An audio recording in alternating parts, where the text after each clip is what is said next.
So in the last class we have written a particular register servlet. In the register servlet we have overridden init, get servlet config, get servlet info, service and destroy. But if you see here in this scenario only service method is getting implemented, and if I write the database connectivity I'll include this init method. But apart from that the other methods are not required by every program, so it's not mandatory, right? But if you are implementing a interface then all the methods must be overridden. It's mandatory. So how to overcome this drawback means we have a concept known as generic servlet. So servlet is an interface. That servlet interface, it's been extended by a abstract class known as GenericServlet.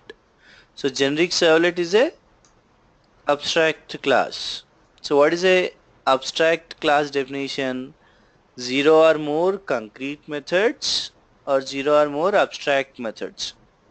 Means here in this generic servlet we don't have all the methods as abstract. If you see, just open the Java, space Java x dot servlet dot generic servlet. If you see in this thing we have a particular class known as generic servlet which implements a particular servlet. Okay, and if you see in this how many abstract methods are there? Only one method is abstract, that is nothing but public abstract service method, right? So it's mandatory if you're extending a generic servlet because it's an abstract class, all the abstract methods must be overridden. And what is the abstract method? You can say service itself. And in this scenario if you see in this program we are implementing only service, right?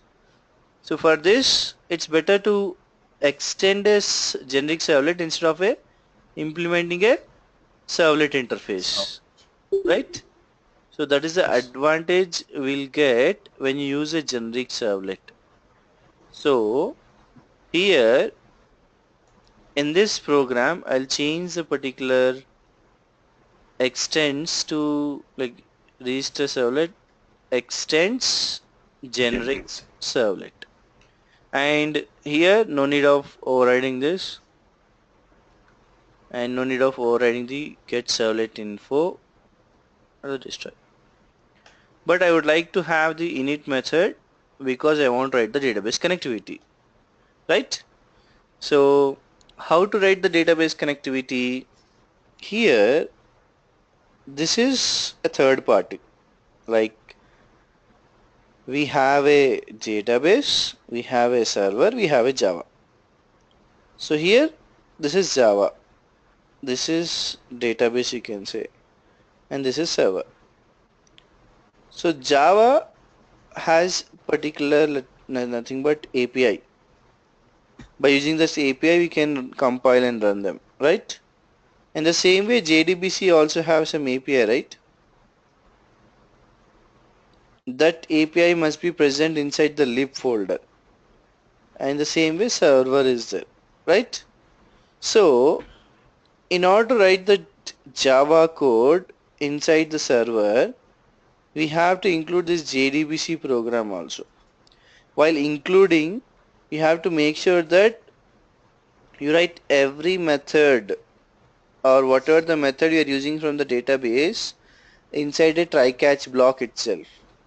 Okay, and here I'll write it as try catch. What is that exception I can take as a class name and E as a reference. So I can use that E dot print stack trace to find the particular exception.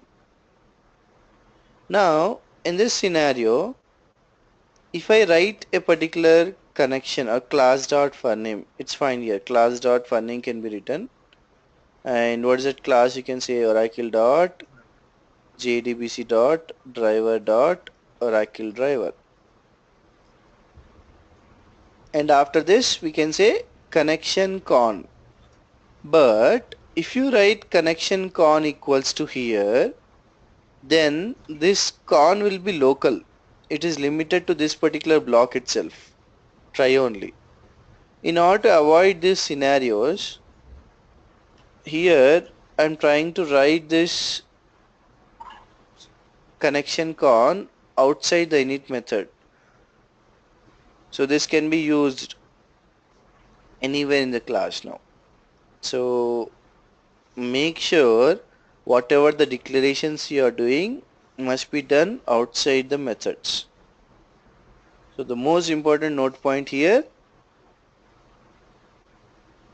whatever the declarations are done must be done outside the methods. Not only this particular connection, anything, any variable, you try to have it inside the class and outside the method itself. Okay. Now connection you can have it as driver manager dot get connection. I can write the URL directly here itself that JDBC is used to connect to the Oracle using the thin driver in a particular localhost website, thin colon @ localhost colon at a port number 1521 and XE is the particular service name, and we have a username as what? System, and password as what? Manager. Now this con can be used anywhere, so I am using this con. Already the values has been retrieved. What are the values? You can say string username, phone, email, mobile. These values must be transferred to the database. So again I'll use the con dot create statement or con dot prepare statement. But in order to have this username, password, phone and mobile, we need a table. So in the database, I'll go there to run SQL command line. I just increase the font of this like consoles and that 24 and just modifying the particular value. So here we have a particular connection, connect system by manager, you can say, right? System manager. I would like to create a table now. So how to create the table? Create table, table name command will be there. So create table, the table can be anything. So I'll create a table with the name like EMP32, where this 32 table will have a username varchar2 of 20, and it will have a password where it has varchar2 of 20, and in this thing again you can have an email ID, right? Email varchar2 of 20, and at the last you can have a phone. So phone is nothing but again number here. It's a number of some 10 or 11 you can take. Okay, so I've just created a table inside the database. So for this table you have to send the value. How to transfer the value? Here suppose I'm having try. Why I'm writing try again? Because whenever you write the particular database methods, it must be written inside the try catch block itself. Okay, so I'm writing the try e dot print stack trace. Here e is local, ఇక్కడ వరకు limit ఈ black వరకు మాత్రమే, ఏ declaration అయినా సరే. Okay, now I can write the con dot prepared statement. prepare statement, not prepared statement, right? So prepare statement, and what you can say here, insert into emp32 values, and how many particular things are there, that many placeholders must be used, 4. Okay, and here close that particular thing. Now in this scenario I have to declare the prepared statement here. So prepared statement ps equals to null. So whatever the I am declaring, declaration must be done outside the method itself. So I can have it inside the ps. Now I just need to send the values now. So ps dot set 1 comma username. How to know that it's a username itself? You can describe the table here. Yes. In this you can see that username is nothing but first thing, right? So I can write directly 1 comma username and ps dot 2 comma password. So don't try to type it, copy paste it, it will be better for you. Set string of 3 comma email. ps dot set int of 4 comma phone. Is it phone or mobile?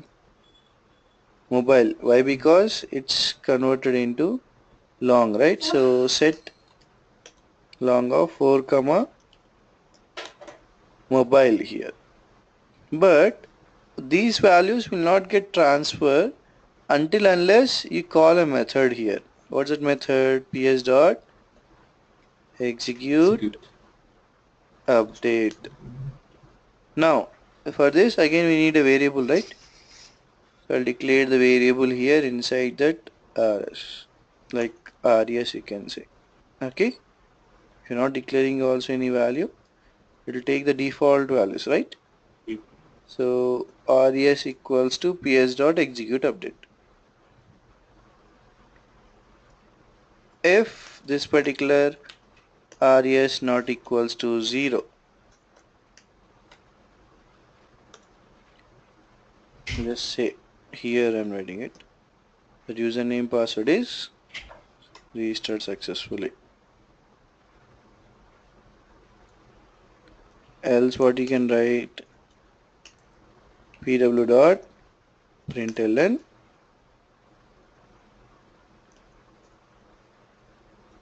error in registration.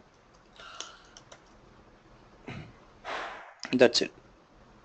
Save this entire thing, save the method, save the class, right? So simple thing. I have used this generic servlet to override init and service only. Among these only service is abstract. Abstract. Everything is instance or concrete you can say. Now here the class.forName and the con equals to driver manager dot get connection will give the connection object. After that request.get parameter will get the values from the HTML to the servlets. HTML in the sense server, from the web server to the servlet.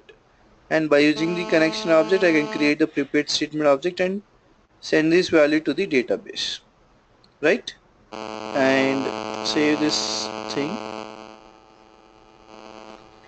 save the program here. After saving I need to compile. So where is this particular file?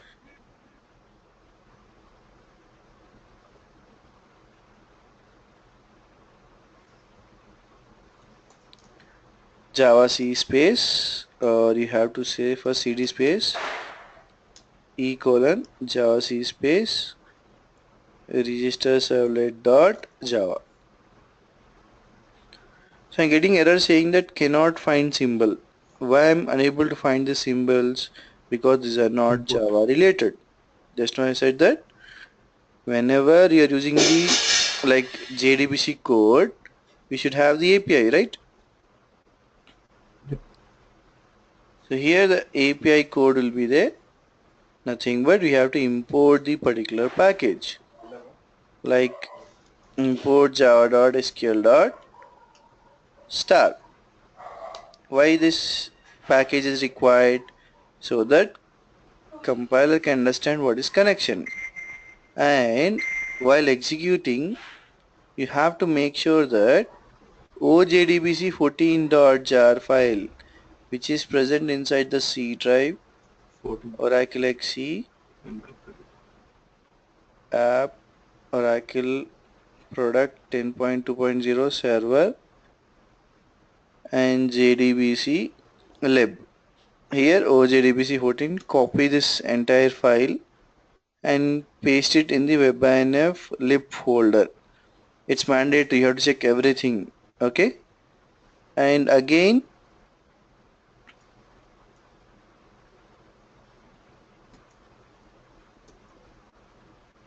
right after this you have to make sure that if you compile now, it's getting compiled.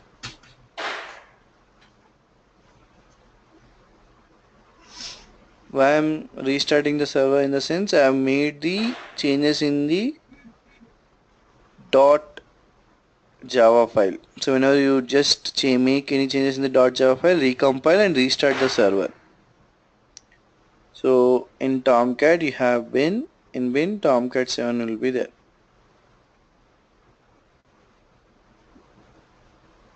And just say yes. And here what we are trying to do, we try to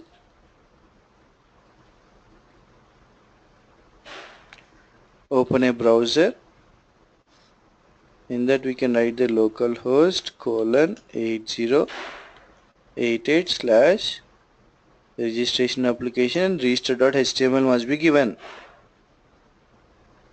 When you give the register.html, it will execute the register.html itself. Okay, I'll just say it as Rahul. Rahul is a password, then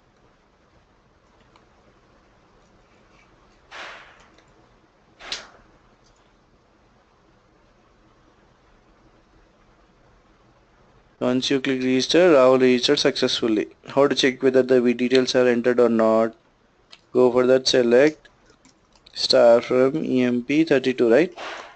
So if you do everything perfectly, then these values will get displayed directly. Mostly students do only the same mistake, is nothing but, suppose I'll show you directly now. They have to understand that register.html is there. In this register.html we have name attributes, right? So if I open this thing here, the name attributes are the important aspects of this text box. Make sure that every spelling and the spacing is done properly, and after that these values are retrieved to the database like servlet using request.get parameter. So this name must be there, the username is there, right? This name must be here in this name attribute, and this password is there or not, like pass is written here, not password. So you have to check that whether the name is pass or not. So it's a relevant thing. Now second thing what you have to understand, that the names are correct, fine. Then you have to make sure that how many values are there, how many columns are there, that many values must be transferred. And here the order must be according to the database columns. Like one is string username, then I'm passing the username itself, then the password, then the email, then the phone. If you do all these things in a proper order, it's fine. Connection object must be written in init method, and here while writing the init method, make sure that declarations are not done inside the blocks. inside the methods, anything. Everything must be done inside a class and outside the method. So these are the connections. Not only this, in future whatever you declare must be declared first and then can be used inside the particular program. Understood? So here I'll just save this and compile and run. It's got executed. So this entire process is known as a registration process. So just now we have completed the registration of a particular database. So once I have done the registration, this values has been registered in the database table. And you can see the values here. Username is Rahul and password is Rahul. Now I just want to have a login page where I'll give only username and password itself, not the email and not the phone number. And based on the username password, if it is correct, it should open or go to a page known as home page, right? I should open another page that we will see, but before that I just have to write a login servlet now. So what will happen now? A login servlet will be required and login.html is also required for this particular application. Okay, so already we have register.html, right? The same thing we can use it for login.html also. Like here I'll just copy the entire code and instead of having a register I'll just say it is a login thing which we required now. And in this login, if you see, username and password is required, not the phone and email, right? So I'll remove this thing. Instead of register, you can say it's a login required now. So here you can see it as login.html, where you have to save this thing: E drive, Tomcat, web apps, then registration application. Here you have to write the login.html. And after that we have to write a login servlet.java. So I'll write open a new notepad, and in this whatever the database connectivity code is there, everything will be same, right?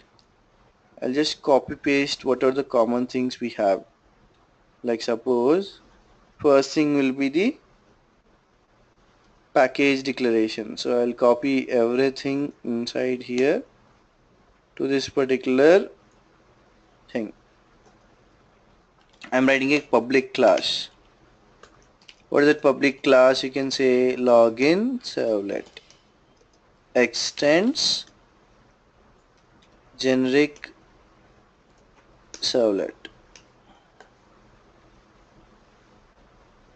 Here connectivity is same. Anywhere, everywhere, like connectivity will be same. So I'll just copy that thing and write connectivity. But along with that connectivity, I need a result set. Why? Because I'll retrieve the data. So result set rs equals to null again.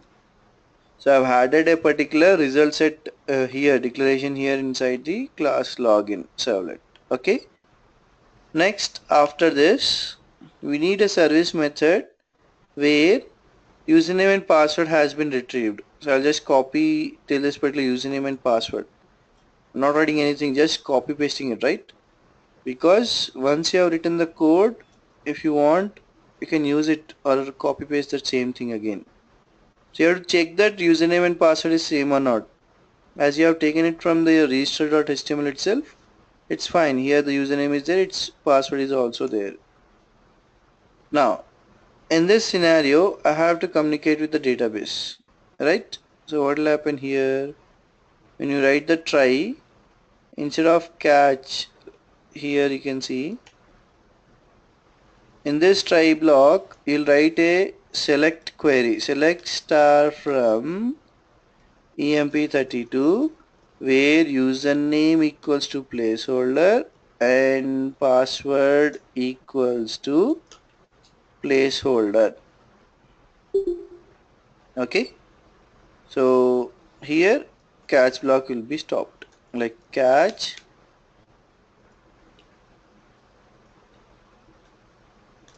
reference I'm saying, and e dot print stack trace.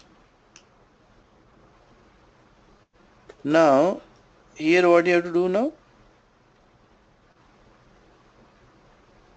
try, we should have the result set, right?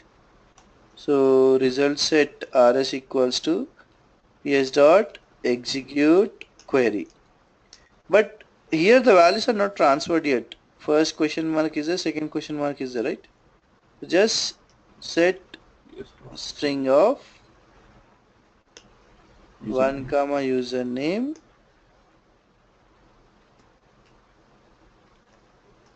2 comma password, right? So execute query is there, that execute query is nothing but generates that result set object. If this particular result set object is true, means the values are there, then what I can say, I need a HTML code again, right?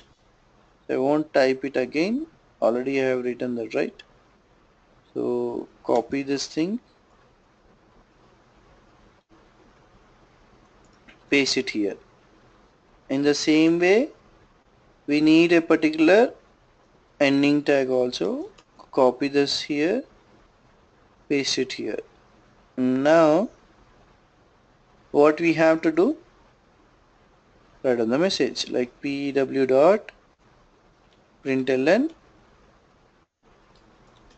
username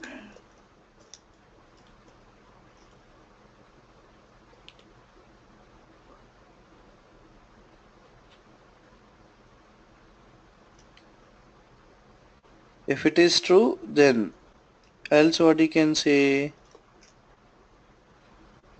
pw dot println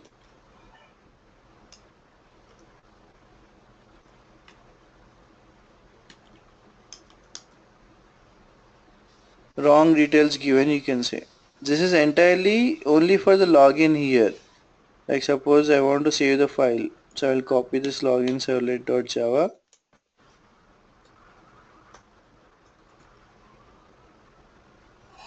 login servlet.java, where you have to keep that. So a line of such, can you check that line? I mean, there is quotation after password. Okay, login servlet.java, where you are saying, When we are setting that password, ps.set string to comma. yeah, here the question is there, right? I'll just remove that. And login servlet, I have to like send the value. For this login servlet, you have to write a web.xml. So a page must be executed, and for that page you need a HTML, you need a servlet, and you need a web.xml. So already you have written a HTML, already you have written a login servlet. How to compile now? Java C space login servlet dot Java. So in this login servlet dot Java, here I'm getting logged in successfully. Yeah, I've used a double quotes in. Okay. Yeah, here you have to remove this username, and at that last again we have it's saying end, in the sense we just missed something, I think. Yeah, service method is there, and we have to close the particular class, right? Fine. So dot class has been generated. You don't write a new web.xml. For a web application, there will be only one web.xml every time. It's mandatory that in the single web.xml you'll write multiple servlet tags. Like here one servlet and one servlet mapping has been written, right? In the same way, again one more servlet tag will be written here with a servlet name known as login app. Anything you can take, I just taken as a application name, login app, and servlet name. The servlet class is required So I won't type it here again, right? Servlet class. So here login servlet, you have to copy and paste it here again. So I won't type it again, okay? And next thing will be a servlet mapping. So how many classes might be there? You have to write all the tags in the single web.xml in a single web app. So servlet mapping. Next, servlet name is same, so I'll just copy paste it here again. And URL pattern is nothing but in the login.html you have given. So what's the URL pattern you have given here? Slash login, right? Copy the dot slash must be there in that HTML, but here slash login is fine. Save this entire web.xml. Check whether this is perfectly there or not in the Internet Explorer.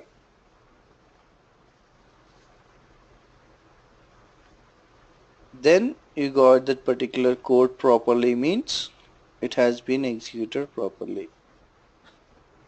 So there is no particular error. Next, what you can say here, I have to restart the server again. So I'll restart here.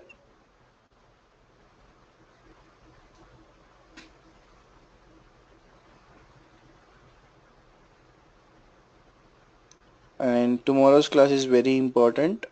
I'll show you difference, like how to transfer the control from one servlet to another servlet or a HTML page.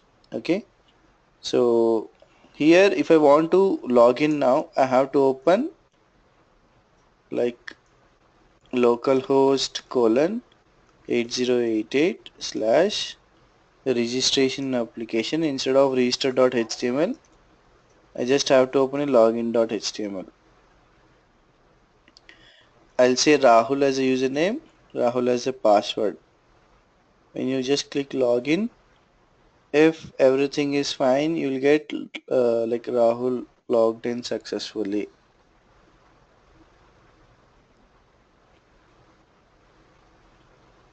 So you can see that database, and few errors might be there. If you get a white page here, then open the server, check the lines in the up and the down thing, then it will be easy for you to identify the exception. Okay, and here every time you have to check the server itself. While writing the try catch blocks, make sure that you use print stack trace because it gives the line number also. Don't keep that catch block empty or only the message. Use print stack trace. And knowing the exception, where the exception has occurred, is the most important thing. You should be able to identify quickly where that problem is coming. Okay, so that's it for today.